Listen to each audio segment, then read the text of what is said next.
करना प्रारंभ करते हैं। गुरु वशिष्ठ जी कहते हैं, महाराज जो आनंद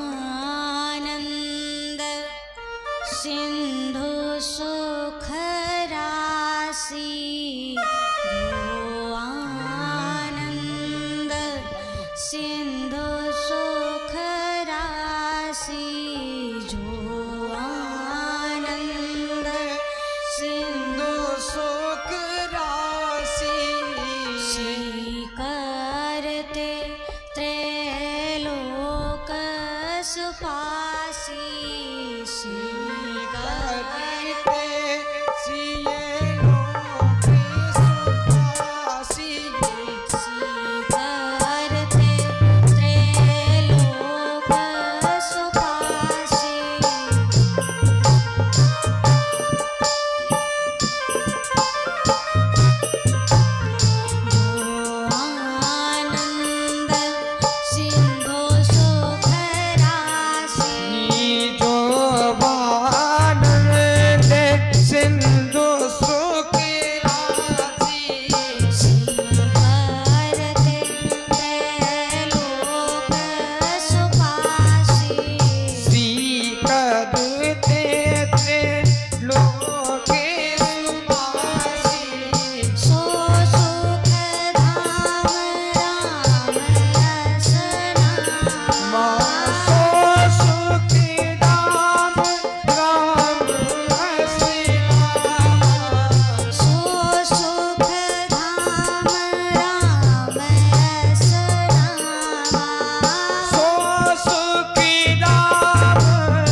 गुरु वशिष्ठ जी ने कहा, महाराज आपके जो गोद में बैठे हैं, आपके जो ज्येष्ठ पुत्र हैं, जो आनंद के सिंधु हैं, सुख के राशि हैं, जिनके सीकर मात्र से पूरा त्रैलोक प्रसन्न हो जाता है, सो सुखों के धाम आपके ज्येष्ठ पुत्र का नाम होगा राम।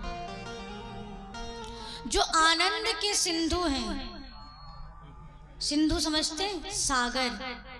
जो आनंद के सागर हैं और जो सुख की राशि हैं, जिनके सीकर मात्र से आनंद के सागर हैं, भगवान आनंद के सागर हैं, और उनके सीकर मात्र से आप इस प्रकार समझिए कि समुद्र है, और उसमें से आप एक बूंद जल को ले लीजिए और ऐसे छिड़क दीजिए, उसका जो 100वां हिस्सा होगा उस बूंद का, उसको कहते हैं एक सीकर। तो जो आनंद के सिंधु हैं, सुख के राशि हैं, जिनके सीकर मात्र से सारा त्रिलोक प्रसन्न हो जाता है, आपके ज्येष्ठ पुत्र जो आपके गोदी में विराजमान हैं, ऐसे आपके ज्येष्ठ पुत्र का नाम होगा राम। कितना आनंददायक नाम है राम। राम के नाम में ही आराम की अनुभूति होती है। महाराज वशिष्ठ जी ने कहा, आप कैसे पुत्र का नाम होगा राम, जो आनंद के सिंधु, भगवान आनंद के सागर हैं, और आनंद के सागर के सीकर मात्र से सारा त्रिलोक प्रसन्न हो जाता है। भगवान के पास केवल आनंद ही आनंद है। अब हम लोग कहते हैं कुछ दुख आ जाता है ना, तो कहते हैं भगवान ने हमें दुख दे दिया। अरे भगवान के पास दुख है ही नहीं, तो आपको देंगे कहाँ से? जब हमारे पास होगा तब तो हम आपको देंगे। भगवान के पास दुख नाम की कोई चीज ही नहीं है, केवल सुख और सुख है। जो आनंद और सुख की राशि है, केवल आनंद भरा है भगवान के पास। भगवान केवल सबको आनंद ही प्राप्त कराते हैं, केवल सबको सुख ही देते हैं, दुख किसी को नहीं देते। अगर दुख होता है तो हमारे कर्मों के द्वारा किया गया अपराध जो होता है, उसका फल हमें मिलता है, तो हम कहते हैं ये भी भगवान ने दिया है। भगवान के पास दुख है ही नहीं, भगवान के पास केवल और केवल सुख है। जो भगवान सबको सुख प्रदान करते हैं, उनका नाम होगा राम। बोलिए राम लला सरकार की। आगे गुरु वशिष्ठ जी ने कहा, माता कौशल्या के गोद में जो विराजमान थे लालजू, गुरु वशिष्ठ जी ने कहा, महाराज विश्व भरण पोषण कर जोई, ताकर नाम भरत असोई। जो सारे संसार का भरण पोषण करेगा, जो सारे संसार को भरण पोषण करने का काम करेंगे, आपके जो दूसरे पुत्र हैं इनका नाम होगा भरत। जो संसार के पूरे विश्व को भरण पोषण करे।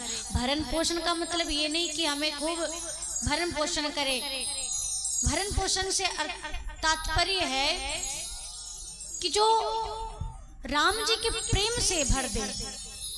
हमारे जो शरीर का भोजन है वो तो जो हम पाते हैं रोटी दाल चावल ये है, लेकिन जो मन का असली भोजन है वो भगवान का भजन है। तो जो राम जी के प्रेम से सबका भरण पोषण करे, आपके ऐसे पुत्र का नाम होगा भरत। बोलिए भरत लाल सरकार की। आगे अब किनका नामकरण की बारी आएगी? आप किनके नामकरण की बारी आएगी? बोलिए लक्ष्मण। गलत, लक्ष्मण जी का नामकरण अब नहीं होगा। गुरु वशिष्ठ जी ने पहले, ऐसे लक्ष्मण जी तो बड़े हैं, शत्रुघ्न जी से लक्ष्मण जी बड़े हैं, लेकिन गुरु वशिष्ठ जी पहले श्री शत्रुघ्न लाल जी का नामकरण करते हैं।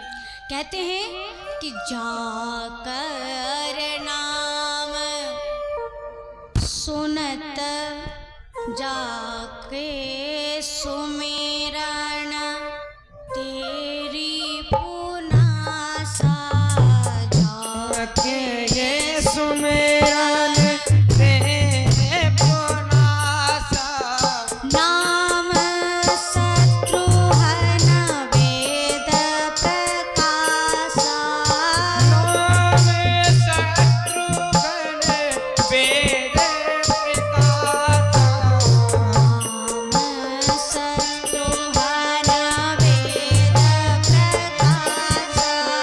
नाम शत्रुघ्न वेद प्रकाशा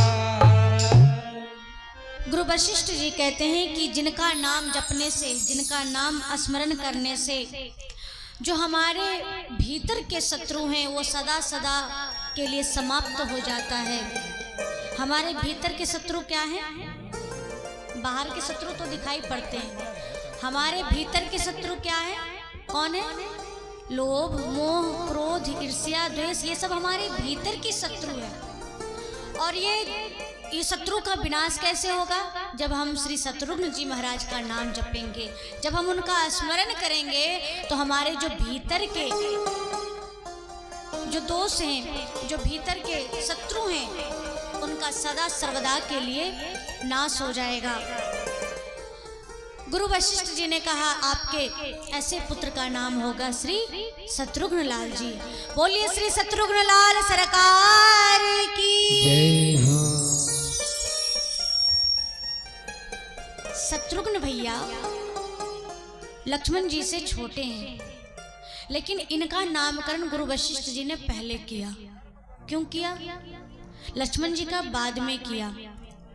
लक्ष्मण जी के नामकरण की वेला आई तो महाराज वशिष्ठ जी कहते हैं कि लक्षण धाम राम प्रिय सकल जगत आधार गुरु वशिष्ठ तेहि राखा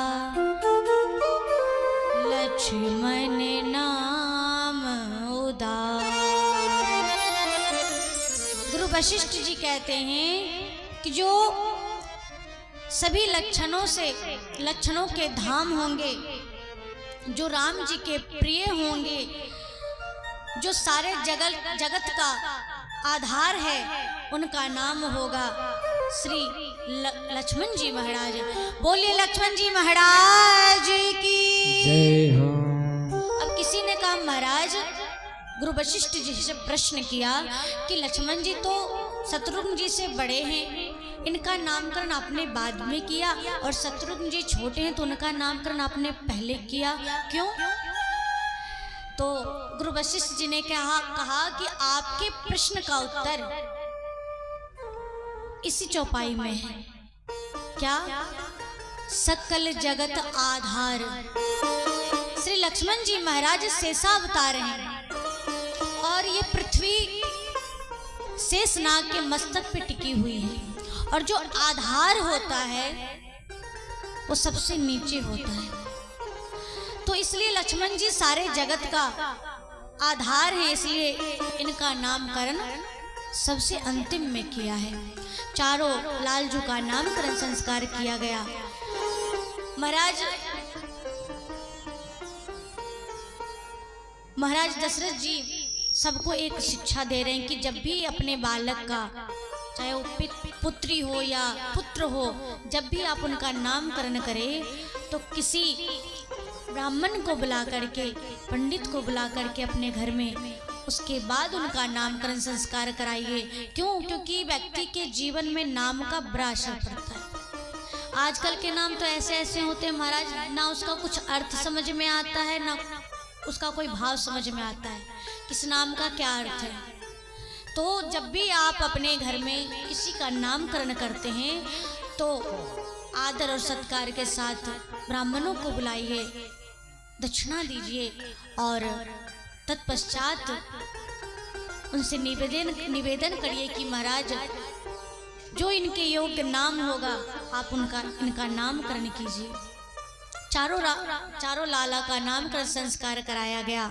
और जब नामकरण संस्कार हुई, चारों लालजू अब धीरे धीरे बड़े हो रहे हैं और राघवेंद्र सरकार अनेक प्रकार की बाल लीलाएं करते हैं। एक बार की बात है, गोस्वामी जी कहते हैं, एक बार माता कौशल्या रसोई बना रही थी और रसोई बनाई, भगवान श्री रंगनाथ जी का भोग लगाया और भोग लगाने के बाद माता कौशल्या पुनः रसोई में चली गई। और जैसे रसोई में गई, रसोई का काम निवृत्त करके पुनः भगवान का जो भोग लगाया था पर्दा हटाई। और जैसे ही पर्दा हटाई तो मैया ने देखा कि जिस लालजू का श्रृंगार करके हमने अभी पालने में सुला कर आई हूँ, वो लालजी यहाँ पे भोग लगा रहे हैं। मैया की मति भ्रम में आ गई और दौड़ करके जा करके देखती हैं तो वहाँ भी लालजू पधार रहे हैं, आराम से सो रहे हैं और यहाँ भोग भी लगा रहे हैं। मैया आश्चर्यचकित हो गई और जैसे आश्चर्यचकित हुई कि ऐसे कैसे हो सकता है। यहाँ वहाँ दुई बालक देखा, यहाँ भी दिख रहे हैं और वहाँ भी दिख रहे हैं, पालने में भी हैं और भगवान के मंदिर में भोग भी लगा रहे हैं। जैसे ही मैया ने देखा, मैया की मति भ्रमित हो गई और जैसे ही भ्रमित हो गई मैया व्याकुल हो गई। अब जैसे ही भगवान ने देखा, मैया तो डर गई। श्री राघवेंद्र सरकार मैया कौशल्या को देख करके मुस्कुरा दिए और जैसे ही मुस्कुराए, माता कौशल्या को भगवान के रोम रोम में करोड़ों करोड़ों ब्रह्मांड का दर्शन होने लगा। और जैसे ही ब्रह्मांड का दर्शन होने लगा, भगवान उसी समय चतुर्भुज रूप में प्रकट हो गए। और जैसे चतुर्भुज रूप में प्रकट हुए, माता कौशल्या हाथ जोड़कर चरणों में गिर गई। हाय राम, मैं जगत के पिता को मैं अपना पुत्र मानती हूँ, कितना बड़ा अपराध कर रही हूँ। और जैसे ही माता कौशल्या डर गई, चरणों में बैठ गई, भगवान फिर मुस्कुरा दिए और मुस्कुरा करके मैया के माथे पे हाथ को रखा और पुनः छोटे हो गए बालक स्वरूप में। और जैसे बालक स्वरूप में हुई, मैया ने देखा फिर बालक बन गए। मैया डर गई और जैसे ही डरी तो भगवान ने कहा, सरकार आप मुझे क्षमा कर दीजिए, आप मुझे क्षमा कर दीजिए, मुझसे भूल हो गई, मैं सारे जगत के स्वामी को अपना पुत्र मान बैठी हूँ। और राघवेंद्र सरकार ने जैसे ही सुना, कहा मैया इसमें आपका कोई अपराध नहीं है, आपको मैंने वचन दिया था, आपको मैंने आशीर्वाद दिया था कि मातु विवेक अलौकिक तोरे, कबहू न मिटही अनुग्रह तोरे। माँ मेरी कृपा से आपका अलौकिक ज्ञान सदैव बना रहेगा, कभी नष्ट नहीं होगा। अगर मैं आपको अपने विराट स्वरूप का पुनः दर्शन नहीं कराता तो आप भी मेरे बाल स्वरूप में, बाल लीला में इतना खो जाती कि मेरे ईश्वरीय शक्ति को भूल जाती। इसलिए मैंने आपको दर्शन कराया। और माँ, मैंने जो ये दिखाया है ना, आप ये बात किसी से कहना मत। भगवान श्री राम जी कहते हैं कि आप ये बात किसी से कहना मत। मैया ने कहा, जब किसी को कहना ही नहीं है तो फिर दिखाया क्यों? भगवान ने कहा, मैंने आपको आशीर्वाद दिया था इसलिए दिखाया। और ऐसा कह करके भगवान पुनः बालक हो गए और फिर मुस्कुरा दिए। और जैसे ही मुस्कुराए, भगवान की मुस्कुराहट ही तो माया है। और जैसे ही मुस्कुराए, मैया पुनः भूल गई कि ये भगवान है। भगवान ने ही अपने माया शक्ति से मैया को भुला दिया। ये सारी बात क्यों? क्योंकि अगर मैया फिर याद रख लेंगी कि मैं भगवान हूँ तो फिर मुझसे वात्सल्य प्रेम करना छोड़ देंगी। तो वात्सल्य प्रेम को प्राप्त करने के लिए भगवान ने माया से मैया को फिर जितनी भी वो दृश्य था सबको गायब कर दिया मन मस्तिष्क से और पुनः बाल लीला करना प्रारंभ हुआ। प्रभु श्री राघवेंद्र सरकार अनेक प्रकार की बाल लीलाएं करते हैं। कभी आंगन में खेलते हैं, कभी कूदते हैं, कभी गिर जाते हैं तो कभी उठते हैं और कभी नाचते हैं, गाते हैं, और जब नाचते हैं तो आंगन में परछाई दिखती है, हाथ उठाते हैं तो परछाई भी हाथ उठाती है। राघव सरकार उस परछाई को देख देख कर और जोर जोर से नाचने लगते हैं और अनेक प्रकार की माता कौशल्या के आंगन में बाल लीला कर रहे हैं। ठुमक ठुमक नाचे अंगना कौशल्या के ललना, ठुमक ठुमक नाचे अंगना कौशल्या के ललना, ठुमक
सो है पावो पे जलिया सो, हाथ कंगन मासो है पाव पे जलिया मोहे, हाथ कंगन मासो है पावो पे जलिया मोहे, गजराड़े बड़े बड़े नैना कौशल्या के ललना, गजराड़े बड़े बड़े नैना कौशल के ललना, ठुमक नाचे अंगना कौशल्या के ललना, ठुमक नाचे अंगना कौशल्या के ललना।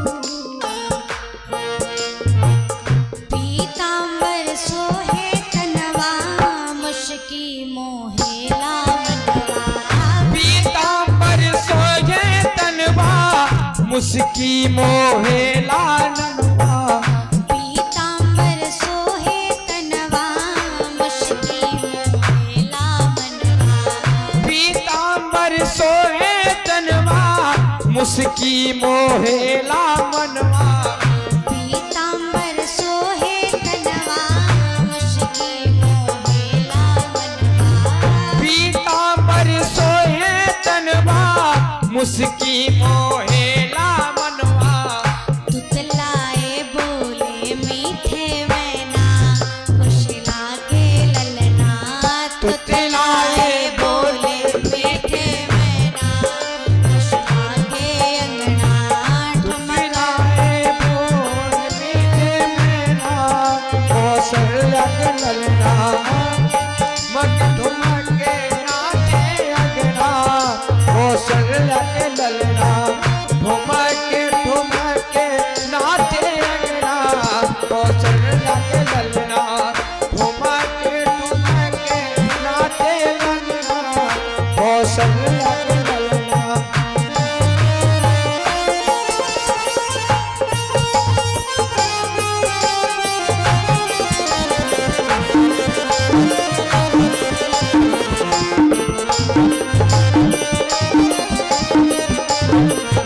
सरकार की जय हो।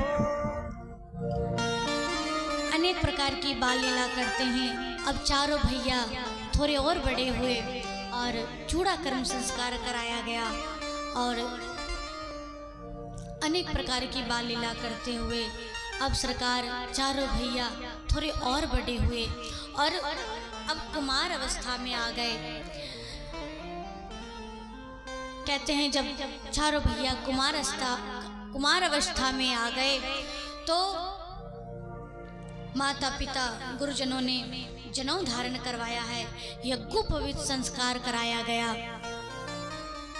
भय कुमार जवहि सब भ्राता, दीन जनेऊ गुरु पितु माता।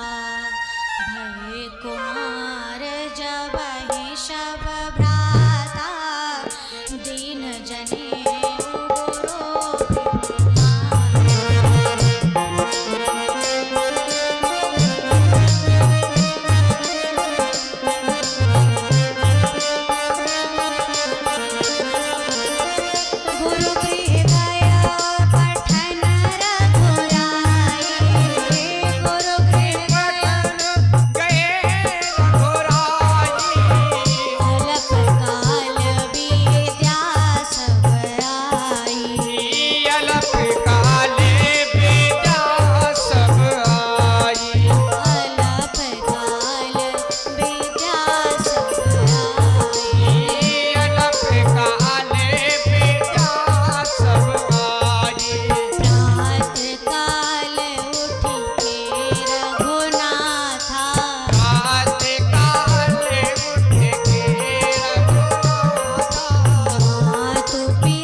कुमार अवस्था में आए। गुरुजनों ने माता पिता ने यज्ञोपवीत संस्कार कराया, जनेऊ को धारण करवाया और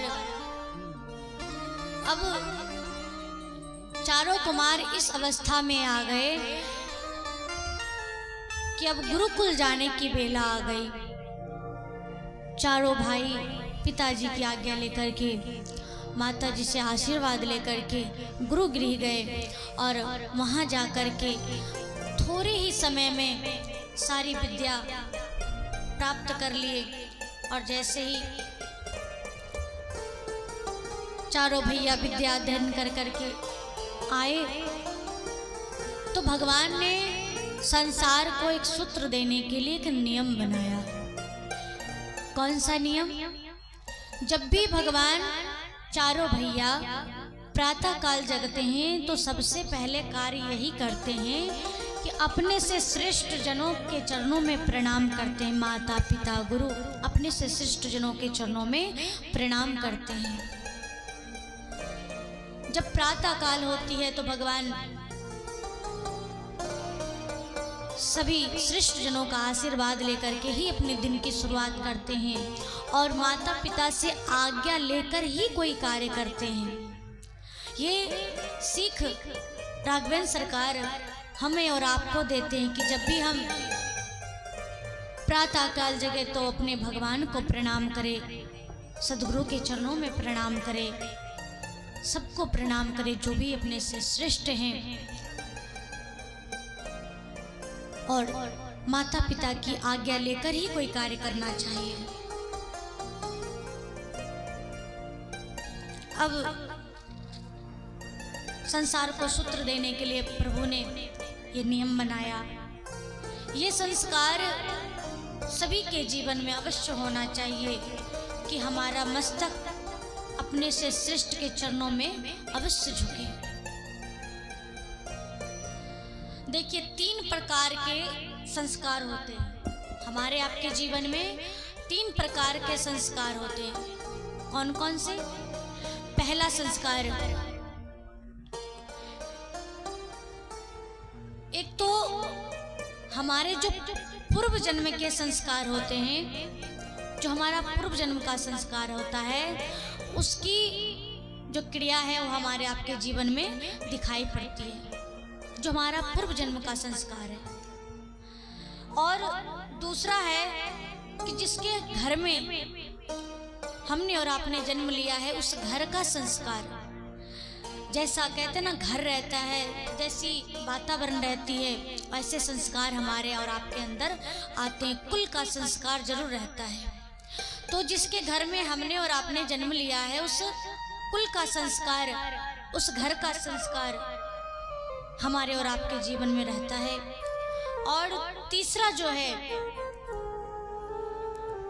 ये संस्कार है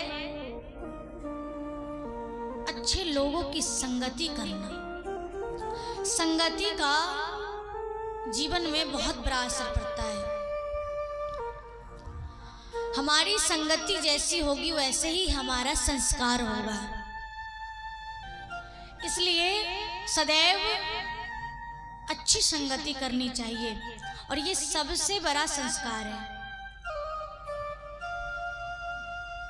सदैव ये प्रयास रहे कि हम संतों की संगति करें, अच्छे व्यक्ति की संगति करें, क्योंकि जब आप अच्छे व्यक्ति के संगति में रहेंगे तो आपके अंदर अच्छा संस्कार आएगा। अगर आप बुरे के साथ में संगति करेंगे तो बुरा संस्कार आपके अंदर आएगा। तो जीवन में सदैव अच्छे लोगों की संगति करिए, जिससे हमारा संस्कार अच्छा हो। अब ये कथा गोस्वामी जी कहते हैं, अब ये कथा बक्सर पहुंची है, सीधे बक्सर। बक्सर कहाँ है? मिथिला में। बक्सर में कौन रहते हैं? श्री विश्वामित्र जी महाराज। और ये विश्वामित्र जी महाराज इतने ज्ञानी हैं, कहते हैं गोस्वामी जी, विश्वामित्र महामुनि ज्ञानी, विश्वामित्र महामुनि ज्ञानी, बसहि विपिन शुभ आश्रम जानी।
मंगल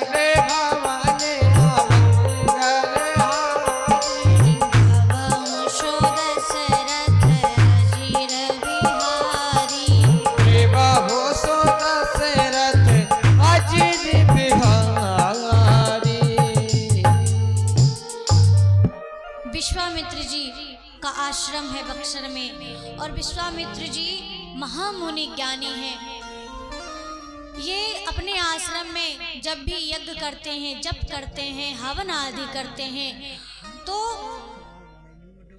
दो राक्षस हैं मारीच और सुबाहु, जो उस यज्ञ में आकर के विघ्न उत्पन्न करते हैं। महाराज विश्वामित्र जी को यज्ञ करने में बाधा देते हैं।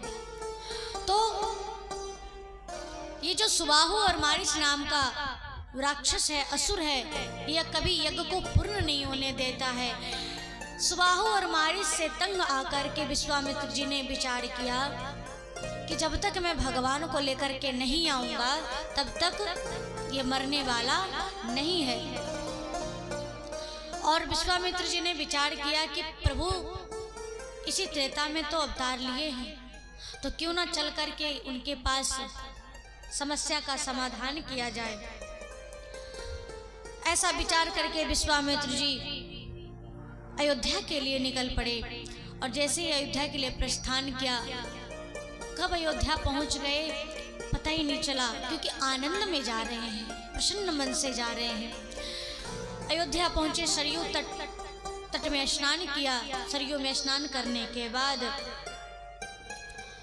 महाराज दशरथ जी के भवन में पधारे और जैसे ही महाराज दशरथ जी को सूचना मिली कि विश्वामित्र जी पधारे हैं, तो मिलन गयो ले विप्र समाजा, ब्राह्मणों को साथ में लिया, संतों को साथ में लिया और मुनि के आगमन का स्वागत करने के लिए श्री दशरथ जी महाराज भवन के बाहर आए। और जैसे महल के बाहर आए, चरणों में दंडवत किया है महाराज दशरथ ने विश्वामित्र जी को, और आदर पूर्वक महल में लेकर के गए, आसन पे विराजमान कराया और भोजन आदि करने के बाद विश्वामित्र जी ने विश्राम किया। और विश्राम करने के बाद महाराज दशरथ जी ने चारों लाला को बुला करके महाराज के चरणों में प्रणाम कराया है। और जैसे ही महाराज ने, विश्वामित्र जी ने राम जी को देखा, उनकी छवि को देखते ही आनंद में डूब गए। जब विश्वामित्र जी आसन पे विराजमान हैं, तो अब महाराज दशरथ जी विश्वामित्र जी के पास जाते हैं और कहते हैं, महाराज किस प्रकार से, किस कारण आपका आगमन हुआ है। क्योंकि विश्वामित्र जी ऐसे महामुनि हैं जो आज तक कभी किसी के द्वार पे नहीं जाते कुछ भी मांगने, लेकिन